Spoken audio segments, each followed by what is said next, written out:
やっほやっほ、イヤホン買ってるかい？ふぐみかんのイヤホンレビューの時間だよ。今日紹介するのは、ナイス HCK ムーンゴド。なんかプラグのあたりにヒエログリフ見えるんですけど。デザインが謎の方向性に突っ込んでるのはともかくとして、このケーブル、ナイス HCK の価格帯の中では、上位に属するケーブルだ。その理由は素材にあって、日本国内の古川グループ製の洗剤、古川銅に、銀メッキを施したケーブルを使ってるから、その他、細かなこだわりがあって、3つの洗剤を混ぜ合わせてたり、色々とこだわりがあるんだけど、そこら辺はちゃんと詳しい人が考えてくれるでしょ。これまでに販売されている、古川銅を使ったナイス HCK のケーブルは、たとえ、高音域を強調する銀メッキ線であっても、高音域側が、最近の流行りのようにソリッドになりすぎず、柔らかく温かい涼感を保つのが特徴だ。ムーンゴドは、それらと似た特性なんだろうか？この後実際に聞き比べてチェックしていこう。付属品は、布地の使われたセミハードケース、そのままイヤホンの運搬に使える、HCK 製の優秀なケースだ。それから、今回は付属品じゃないんだけど、ギフトとして、しっかりとしたケースに入った、ナイス HCK のオリジナルイヤーピースが付いてきた。程よく弾力があって、形が崩れないイヤーピースが好きな人におすすめのイヤピだぞ。音の方も、高音を減衰させすぎないので、バランスが良く、使いやすいイヤーピースだ。さて、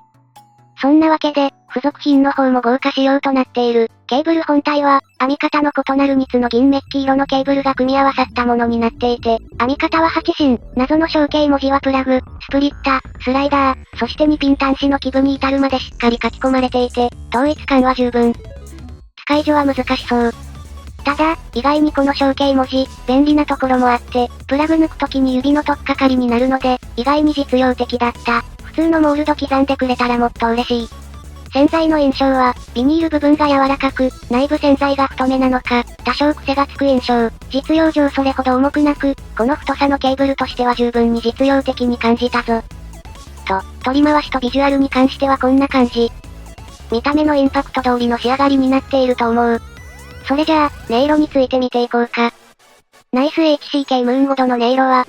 金メッキ混合線とかに近い印象。それほど高音域がシャープという印象よりも、中音域あたりの音圧が強く、特徴的な音色だ。これまでに触った古川銅ケーブルと比較して、かなり近い印象を受けた。古川銅のケーブルって、どれも中高音域から中低音域がより分厚く、リッチになる印象があるんだけど、ムーンゴドもそれらの印象と同様に、音が少し近づいて、よりパワフルになった印象がある。ただ、この中音域周辺のパワフルさに押されてしまって、低音量だと少しはっきりとしない感覚があるので、ある程度音量をしっかりとって聞く人向きだな。ボーカルやセリフでも同じ傾向があるので、基本的に音量大きめで聞く方が良さそうだ。空間はより全体が音に満たされているような反響感のようなものが強くなり、空間表現としては、少し縮む。特に、横方向の空間の広さがより凝縮されて、近い場所から音が発せられ、そして反響しているような感覚を感じたぞ。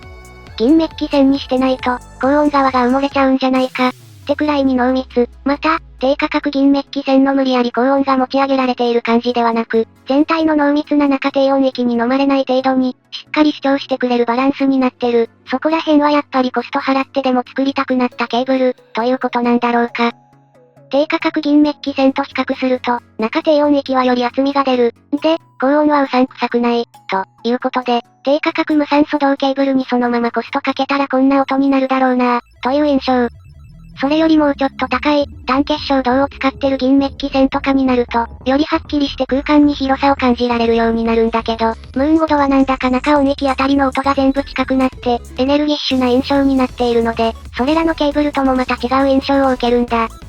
この印象は、同価格帯の金メッキ銀メッキ混合線なんかの印象に近かった。音は全体に柔らかいものの、しっかり輪郭は保っていて、それでいて全体に音は近づいて、密度感が一気に増す。それがムーンゴドの印象だな。カリカリの高解像だか分離な音とはちょっと違う、HCK の古川銅シリーズの魅力を高めたような一本だ。上級ケーブルで、もっと暑苦しいくらいに力強い音が欲しいんだ、という人におすすめしたいな。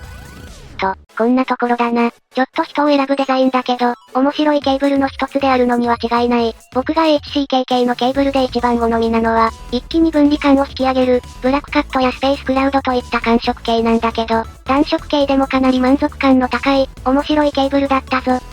といったところで今回はここまで、ケーブルいくつも届いてるのに、サマーセールでまたケーブル買っちゃったよ。